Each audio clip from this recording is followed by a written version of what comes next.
우주의 경계가 얼마나 무서운지 아십니까?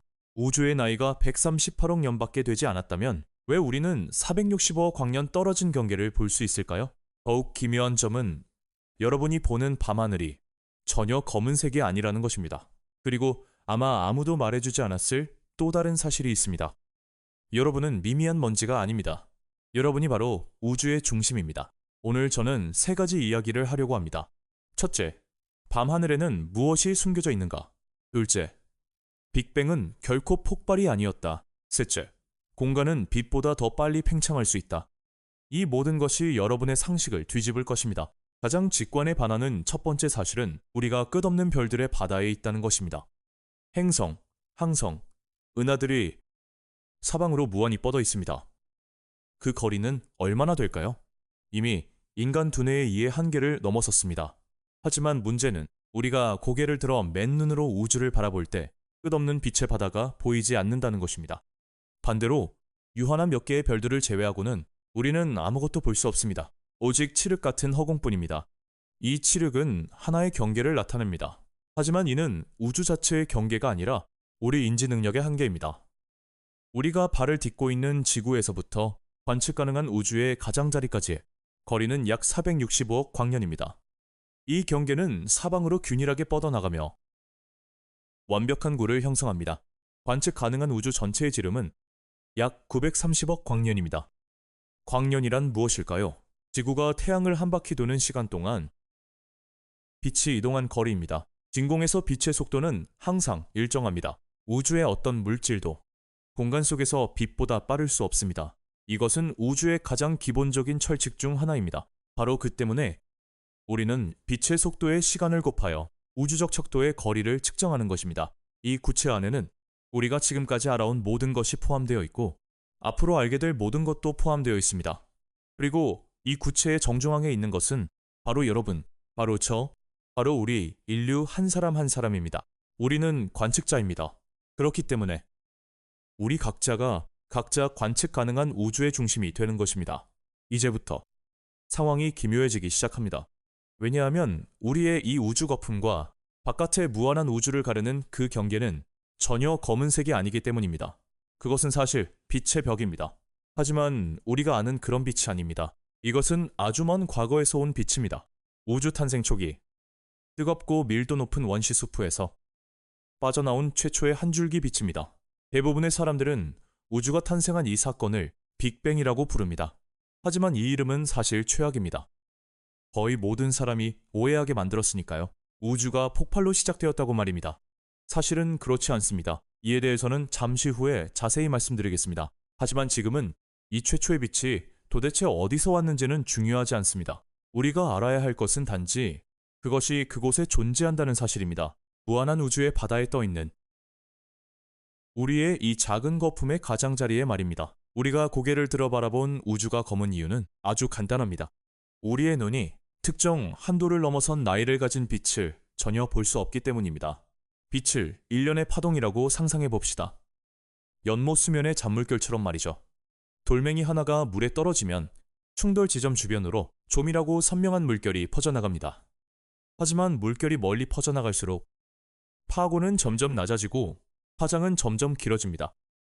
특정 거리를 벗어나면 육안으로는 이 물결을 더 이상 볼 수 없게 됩니다. 하지만 그렇다고 해서 눈에 보이는 마지막 물결에서 돌의 영향이 끝나는 것은 아닙니다. 그 진동은 계속해서 물속을 전파합니다. 충분히 민감한 장비만 있다면 연못의 가장자리에서도 이 미세한 여진을 측정할 수 있을 것입니다. 이것이 우리가 제임스 웹 우주 망원경을 만든 이유입니다.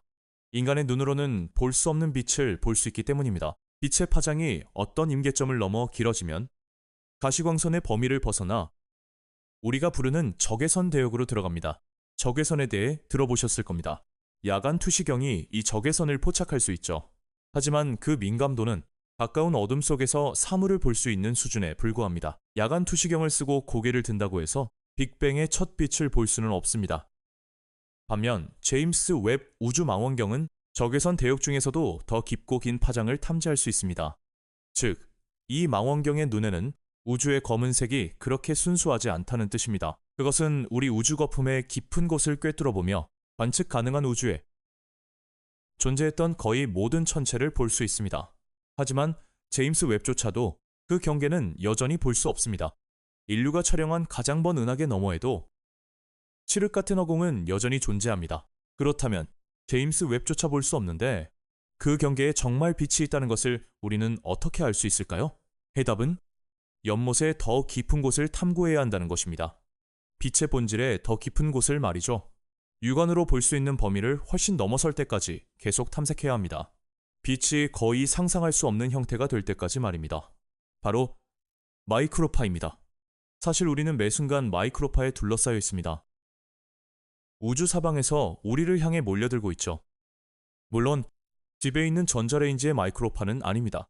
우주 가장 먼 깊은 곳에서 그 엄청난 공간을 가로질러 지구에 도달할 수 있는 유일한 것은 이 극도로 미약하고 전혀 보이지 않는 마이크로파뿐입니다. 우리는 그것을 볼 수 없지만 측정할 수는 있습니다. 그리고 이 측정 데이터 속에서 우리는 빅뱅이 발산한 최초의 빛을 찾아냈습니다. 우리는 이것을 우주 마이크로파 배경 복사라고 부릅니다. 이것이 바로 관측 가능한 우주의 가장자리에서 찾은 것입니다. 이것이 우리의 우주 거품입니다. 우리는 주로 열지도를 사용하여 우주 마이크로파 배경 복사를 시각화합니다. 그래서 그 자체는 파란색과 노란색이 섞여 있는 것이 아닙니다. 단지 마이크로파 주파수의 미세한 차이를 보여주기 위한 방식일 뿐입니다. 이 지도는 우리에게 중요한 사실 하나를 알려줍니다. 우주는 결코 균일하지 않다는 것입니다. 이는 사실 이해하기 쉽습니다.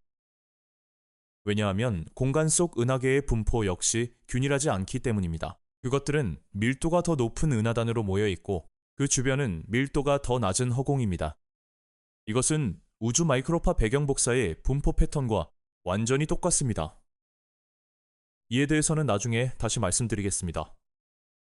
하지만 우주 마이크로파 배경 복사의 파장을 측정함으로써 우리는 더 근본적인 발견을 해냈습니다. 그것은 우주의 진짜 나이, 즉 우주에서 첫 빛의 나이를 알려줄 수 있습니다. 그리고 바로 여기에서 우리는 도저히 풀리지 않을 것 같은 모순에 부딪히게 됩니다. 우리는 알고 있습니다. 우주 거품 가장자리에 이 마이크로파의 나이가 138억 년이라는 것을요. 하지만 우리는 또한 알고 있습니다. 그것이 지금 우리로부터 465억 광년 떨어져 있다는 사실을요. 문제점을 발견하셨나요? 빛의 속도가 일정하고 어떤 것도 빛보다 빠를 수 없다면 138억 년 전에 방출된 이 빛이 어떻게 465억 광년이나 떨어진 곳으로 갈 수 있었을까요? 이 질문에 답하기 위해 20세기 초로 거슬러 올라가야 합니다. 그 전설적인 인물을 찾아가 봅시다. 바로 알베르트 아인슈타인입니다. 당시 아인슈타인은 일반 상대성 이론을 구축하고 있었습니다. 이 이론은 기본적으로 우리가 우주의 작동 법칙을 이해하는 토대를 마련했습니다. 그것은 시공간의 관계, 중력의 효과, 그리고 광속의 한계를 설명합니다. 하지만 거기에는 거대한 오류가 하나 있었습니다. 아인슈타인은 우주의 크기와 모양에 대해 잘못 알고 있었습니다. 게다가 그뿐만이 아니었습니다. 당시 거의 모든 과학자들은 우주가 정적이고 균일한 구조, 영원히 정지해 있는 별들의 바다라고 생각했습니다. 모든 항성이 영원히 자신의 위치에 머물러 있다고 말이죠. 하지만 문제는 아인슈타인이 이미 제시한 중력 이론에 따르면 이러한 정적 우주는 결코 존재할 수 없다는 것입니다. 왜냐하면 중력에 끌어당기는 힘 때문에 결국 모든 물질이 하나로 뭉치게 될 것이기 때문입니다. 아인슈타인은 이 결론을 받아들일 수 없었습니다. 그래서 그는 자신의 이론에 강제로 새로운 변수를 추가했고 이를 우주 상수라고 명명했습니다. 이 변수의 역할은 일종의 청력을 제공하는 것입니다.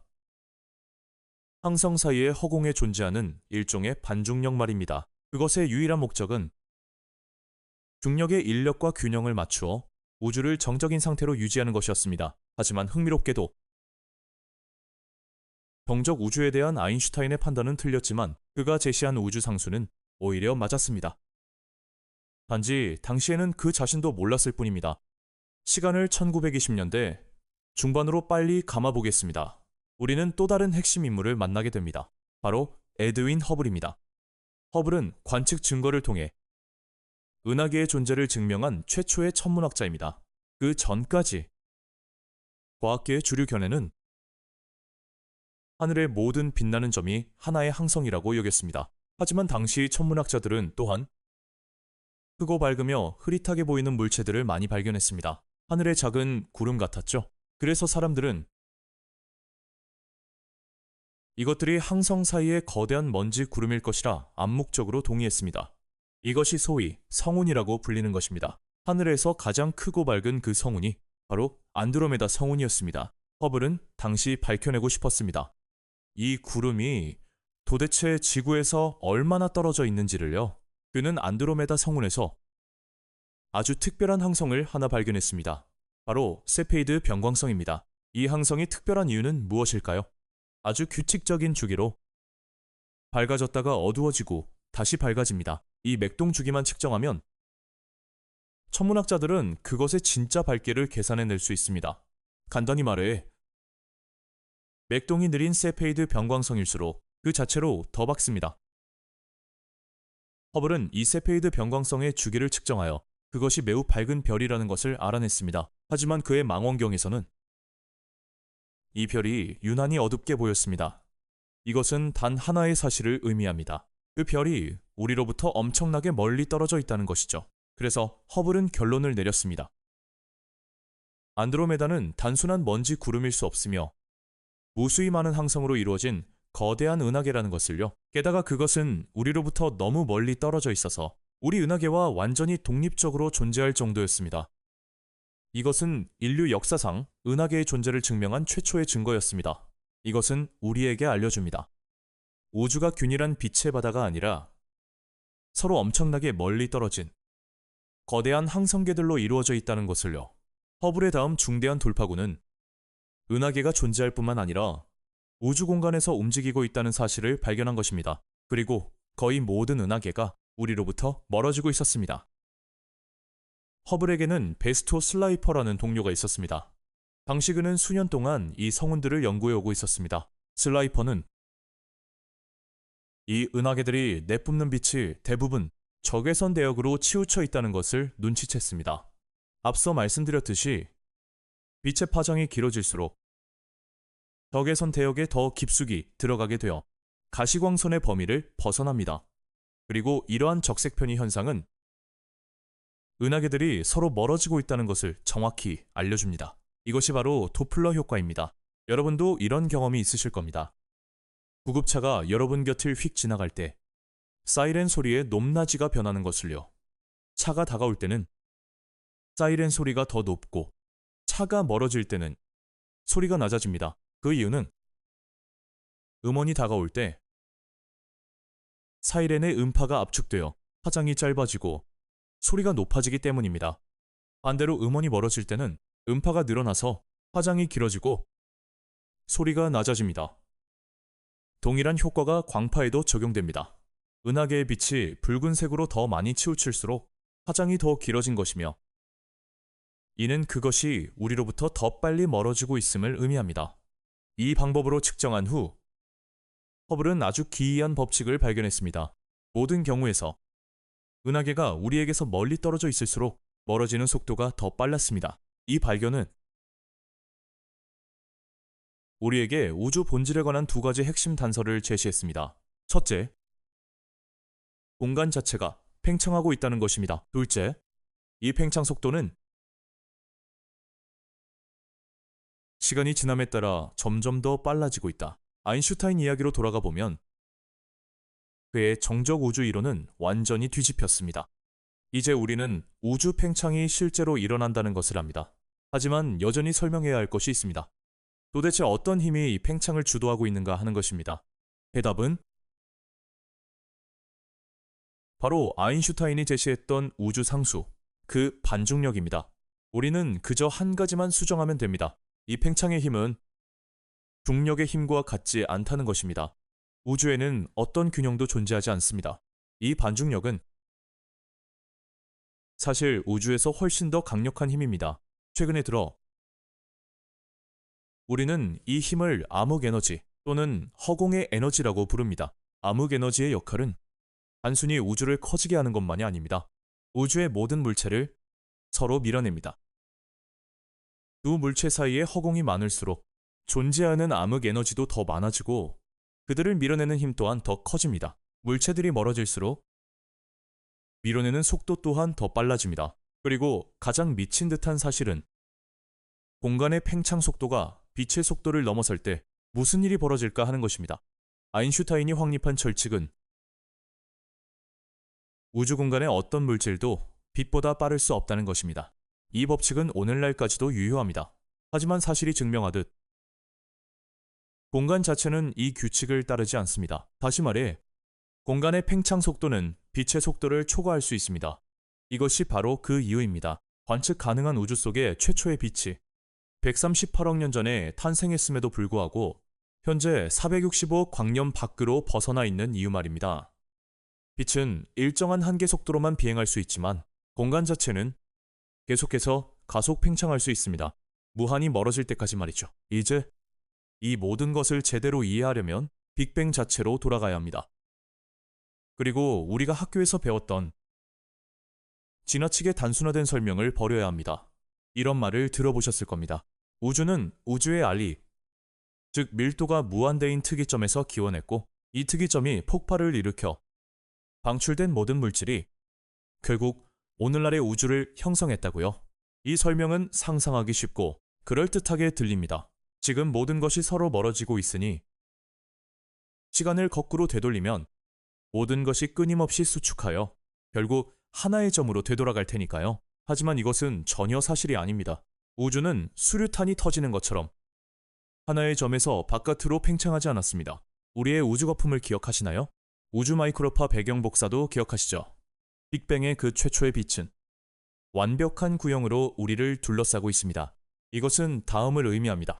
빅뱅이 특정 장소에서 일어난 것이 아니라 우주의 모든 구석에서 동시에 일어났다는 것을요. 모든 사물에서 발생한 것입니다. 우리는 빅뱅 이전에 우주가 얼마나 컸는지 모릅니다. 하지만 확실한 것은 그것이 순식간에, 즉 1초도 안 되는 극히 짧은 시간 안에 원래의 크기에서 지금의 규모로 팽창했다는 것입니다. 그 찰나의 순간에 모래알만 한 크기의 공간이 우리 은하계 전체만큼 팽창했을지도 모릅니다. 만약 빅뱅 이전의 우주가 모래상자였다면 이렇게 상상해 보십시오. 모래상자 속의 모든 모래알이 동시에 은하계만큼 팽창했다고 말입니다. 그리고 이것은 우주의 실제 팽창 규모에는 한참 미치지 못합니다. 하지만 적어도 우주를 이해하는 방향으로 작은 한 걸음을 내딛게 해줄 것입니다.